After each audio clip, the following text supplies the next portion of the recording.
Personal സ്റ്റാഫിലെ ബന്ധു നിയമനത്തിൽ KPCC അധ്യക്ഷ മന്ത്രിയുമായ സണ്ണി ജോസഫിനെതിരെ KPCC നേതൃയോഗത്തിൽ വിമർശനം. നിയമനം കരുതലോടെ വേണമായിരുന്നെന്നും വിമർശനത്തിന് ഇട നൽകരുതായിരുന്നുവെന്നും നേതാക്കൾ പറഞ്ഞു. അലക്സ് റാം മുഹമ്മദ് ആ വാർത്തയോട് ഒരുമിച്ചിരുന്നു. അലക്സ്, ബന്ധു നിയമത്തിനെതിരെ പ്രതിപക്ഷത്തിരിക്കുമ്പോൾ വലിയ പ്രതിഷേധങ്ങൾ ഉന്നയിച്ച ഒരു പാർട്ടിയുടെ പേര് കൂടിയാണ് കോൺഗ്രസ്. അതിന്റെ അധ്യക്ഷൻ KPCC അധ്യക്ഷൻ തന്നെ ആ വഴിക്ക് പോകുമ്പോൾ അതിനകത്ത് വിമർശനം ഉയരുക സ്വാഭാവികമാണ്. ആരാണ് വിമർശനം ഉന്നയിച്ചത്? എത്ര കടുപ്പിച്ചുള്ള വിമർശനങ്ങൾ ഉണ്ടായി? അലക്സ്. ഹഷ്മി, മന്ത്രിമാരുടെ പേഴ്സണൽ സ്റ്റാഫുകളിലേക്കുള്ള നിയമന വിവാദം തുടരുന്നതിനിടെയാണ് KPCCയിൽ, അതായത് KPCC ആസ്ഥാനത്ത് KPCCയുടെ വിശാല നേതൃയോഗം ചേരുന്നത്. സ്വാഭാവികമായി നേരത്തെ തന്നെ നമ്മൾ കരുതിയിരുന്നു, നേതാക്കളടക്കം പങ്കെടുക്കുന്ന യോഗമാണ്. MP-മാർ, MLA-മാർ, ഒപ്പം KPCC ഭാരവാഹികൾ, KPCCയുടെ രാഷ്ട്രീയകാര്യ സമിതി അംഗങ്ങൾ, DCC അധ്യക്ഷന്മാർ തുടങ്ങിയവരൊക്കെ ഇതിൽ പങ്കെടുക്കുന്നുണ്ട്. അത്തരത്തിൽ വിശാലമായി ചേരുന്ന യോഗമാണ്. ആ യോഗത്തിൽ സ്വാഭാവികമായി ഈ വിവാദം ഉയർന്നു വരും, അതിലെ ചർച്ചകൾ ഉയർന്നു വരുമെന്ന് കരുതിയിരുന്നതാണ്. അത് പ്രതീക്ഷിച്ചതുപോലെ തന്നെ സംഭവിക്കുന്നു എന്നുള്ളതാണ് പ്രധാനപ്പെട്ട കാര്യം.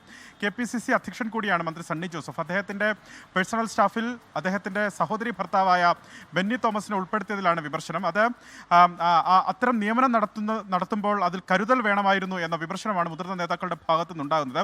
വിമർശനത്തിന് പൊതുവെതായി ഉയർന്നു കേൾക്കുന്ന, അതായത് സർക്കാർ അധികാരത്തിലെത്തിയതേ ഉള്ളൂ, ആ അധികാരത്തിലെത്തിയതിന് തൊട്ടു പിന്നാലെ തന്നെ ബന്ധു നിയമനം എന്ന തരത്തിൽ വിവാദം ഉയർന്നു വരുന്നത് സർക്കാരിൻ്റെ പ്രതിച്ഛായ ബാധിക്കും. ആ തരത്തിൽ വിമർശനത്തിന് ഇടവരുത്തരുതായിരുന്നു ഈ നിയമനം നടത്തുമ്പോൾ എന്നുള്ളതാണ് പ്രധാനമായും നേതാക്കളുടെ ഭാഗത്തു നിന്ന് ഉയർന്നു വന്ന പ്രധാനപ്പെട്ട വിമർശനം. മറ്റൊന്ന്, മുതിർന്ന നേതാക്കൾ സംസാരിക്കുന്നുണ്ട്. അതിൽ PJ കുര്യൻ പറയുന്നത് സർക്കാരും അതുപോലെ പാർട്ടിയും ഒന്നിച്ചു പോകണമെന്നടക്കമുള്ള അഭിപ്രായങ്ങൾ പറയുന്നുണ്ട്.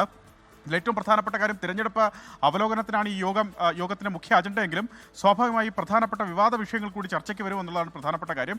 അതിലൊന്നാണ് ഈ ബന്ധു നിയമനം. അതിൽ മറ്റു മാറ്റങ്ങൾ സോഷ്യൽ മീഡിയയിലൊക്കെ കോൺഗ്രസ് പ്രവർത്തകർ തന്നെ വിമർശിക്കുന്നുണ്ട്. അത് വിമർശന വിധേയമാണ്. പാർട്ടിക്കകത്തും അതിൽ വിമർശനം ഉയരുന്നതിന്റെ വിവരങ്ങൾ പറയുകയായിരുന്നു അലക്സ് റാം മുഹമ്മദ്.